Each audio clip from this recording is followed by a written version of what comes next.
Dangerous air quality levels for millions of Americans right now as wildfires from Canada turn the sky orange and smoky. Conditions are not expected to improve very much today. Professional sports games, Broadway shows, thousands of flights have been canceled up north. Officials are urging people to wear masks or stay indoors. CBS's Lilia Luciano has more from New York.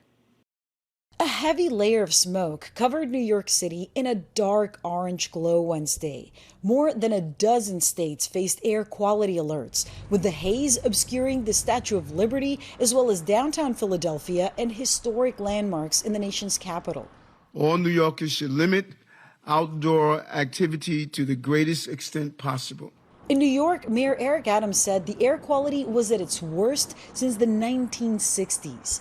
On Broadway, the conditions prompted two musicals to cancel their shows. The New York Liberty postponed its WNBA game, and the Yankees rescheduled their matchup with the Chicago White Sox, turning away some fans at the stadium. Definitely for the air quality, it should be the right decision. It all comes after an unusually early and intense start to Canada's wildfire season. More than 400 wildfires are burning across the country, over half of them still out of control. This is a visceral reminder of the climate crisis that's in front of us. Vijay LeMay is a senior scientist with the National Resources Defense Council. He warned that as climate change makes the weather more extreme, the public health risks grow.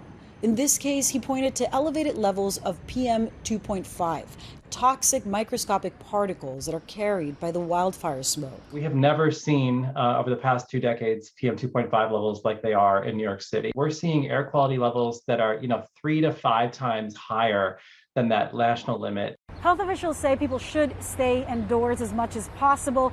The most vulnerable people are young children, the elderly, and anybody with pre-existing heart or lung conditions such as asthma or COPD. Lilia Luciano, CBS News, New York.